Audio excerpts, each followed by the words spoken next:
reminding you every day that you're loved and lovable. You've always been loved and lovable, and you're always going to be that way. Today, we're going to get some inspiration from the cards to start off to see what the spirit of serendipity wants us to know. Projecting. Rather than reacting and projecting my emotions onto others, I remember no one is to blame. No one is to blame. No one is responsible for the emotions that I feel. When someone says or does something that brings up strong emotions within me, I have the choice in how I respond. I have that choice. One more time. The spirit of serendipity wants you to know that rather than reacting or projecting my emotions onto others, I remember that no one is to blame. No one is responsible for the emotions that I feel. And when someone says or does something that brings up strong emotions within me, I have a choice in how I respond. Second card. Follow my joy. Follow my joy. Thank you, Tara. Follow my joy. Today I will write down 10 things I enjoy doing. The things that make me feel good and raise my mood. Then I'll pick one or as many as I feel guided to and go do it. When I'm having fun and enjoying life, I'm in a state of allowing all that I desire. Today I will write down 10 things that I enjoy doing. The things that make me feel good and raise my mood. Then I'll pick one or as many as I feel guided to and go do it. When I'm having fun and enjoying life, I'm in a state of allowing for all that I desire. We're allowing for all that we desire in our lives. I love to sing. I love to cook. Singing and cooking raises my mood. I've done both of those things today. I also enjoy connecting with community and building on the work that we've done.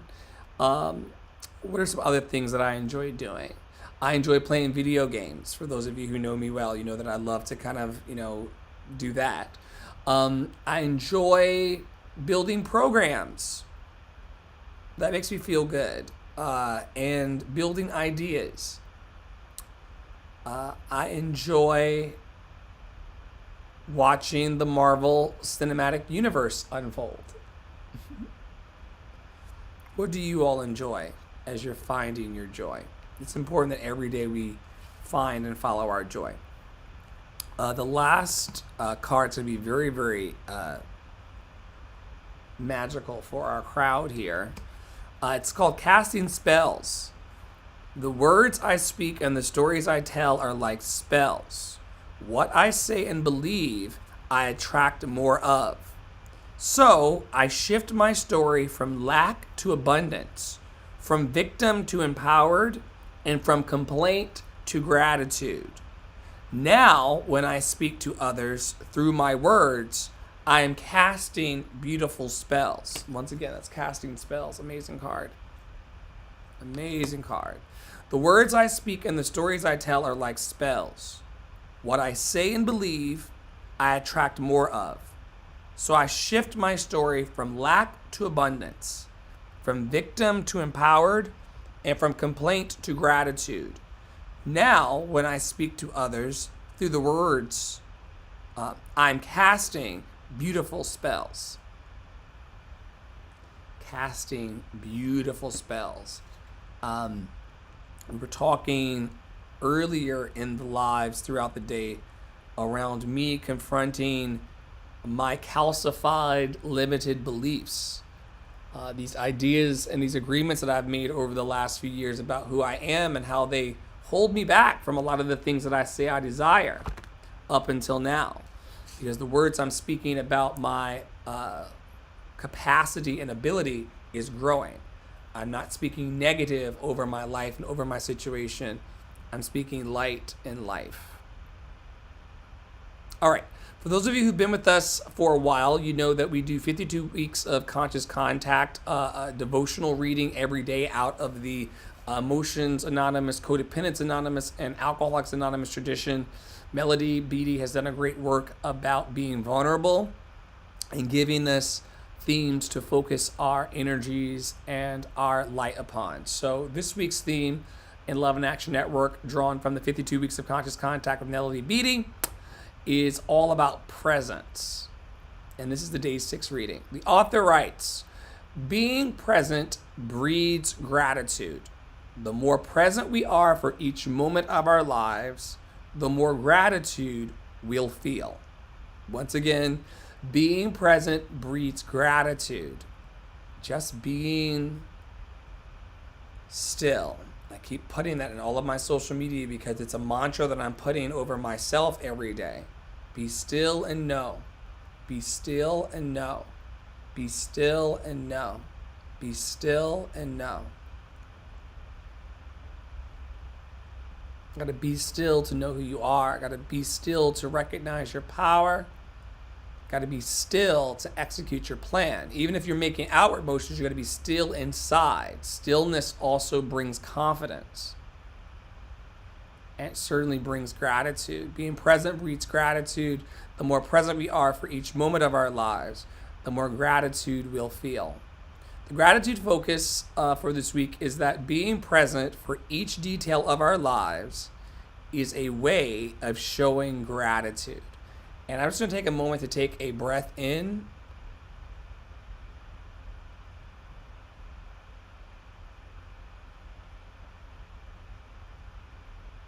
And just remain present for each detail that I see. I got 3 cameras in my face. And just being present to that and being grateful in that presence is gratitude itself. Thanks for hanging on. Okay, so we're going to move forward. And I've stopped talking about all of the fun facts around the chakras daily, beyond reminding you that when you're reflecting on your third eye chakra, known as the Anja chakra, you want to consider themes like intuition, perception, wisdom, and insight. And that's all I'll say about that. We're going to be building specialty websites and offering free workbooks to the community at large that allows you to learn more about the chakras and to tie them into your everyday experiences here with the team. But I'm no longer interested in giving you fun facts and crystals and foods to eat. You all know what foods you want to eat. You know, if I tell you to eat a blueberry to open your third eye chakra and you really want a pepperoni pizza, you're going to eat the pizza. So what are the facts going to do? Beyond just give you some fun facts which you all can explore for yourself, I'd rather talk about these themes and look at these themes through the lens of some awesome questions. So once again, the themes are intuition, perception, wisdom, and insight. And here are some questions to help you guide your third eye chakra reflection. When was the last time I trusted my intuition and what was the outcome? How often do I rely on my inner wisdom when making decisions? Do I create space for quiet and stillness to hear my inner voice? This reminds me of being on TikTok earlier. And my TikTok now says, God is trying to tell you something. You're loved and lovable.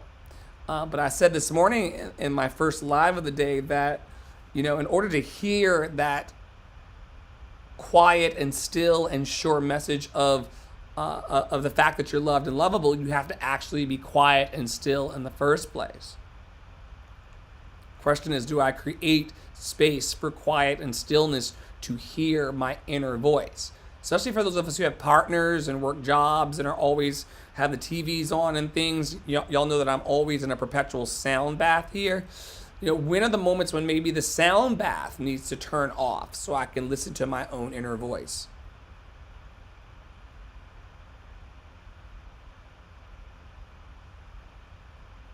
To hear the voice of my higher consciousness.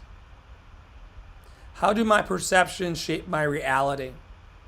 In what ways might my perceptions be clouded or biased? Or as we were talking about earlier on TikTok, in what ways might my perceptions be delusions?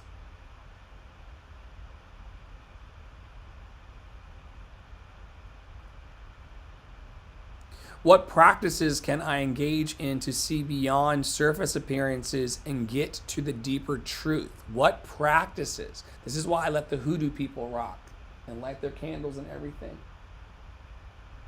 It's their smells and bells. People love their smells and bells.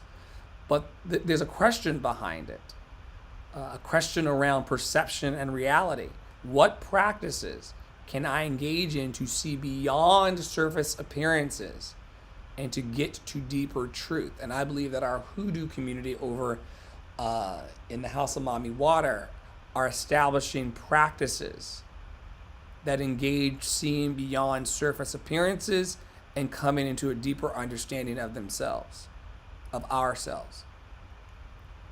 How clear is my vision for the future and my life's purpose? Big, big, big. Because we know that you're going to have good days and bad days. We're going to have rich days and poor days. We know that you're going to have days where you feel completely empowered and other days where you feel discouraged. But how clear are you about the vision of your future and your life's purpose? What insights have I gained recently about myself and my path? We talked about that earlier today on TikTok. How do I cultivate clarity of thought and vision in my daily life? How do I cultivate clarity of thought and vision in my daily life? How vibrant and active is my imagination? Do I use visualization techniques to manifest my goals and dreams? How can I enhance my ability to imagine and visualize positive outcomes here and now? So those are just some questions to think about on Third Eye Chakra Day. Very soon you'll be able to go to the website and pull up a comprehensive document that will outline all of the details of the chakras and how we use them to heal our hearts, minds, and spirits here. But my contribution these days to the community feels more like a question than an answer. Asking myself and asking those around me to consider these questions with very personalized answers. How do I shape my reality with my perceptions? In what ways are my perceptions of my reality clouded and biased in this moment? And how can I step further into my unlimited possibility? How can you step into your unlimited possibility? What are you seeing? What are you seeing? Thank you, Tara. What are you seeing about your bright, joyous, and secure future? And are you willing to be still enough, content enough, and happy enough, and healed enough to actually embrace it?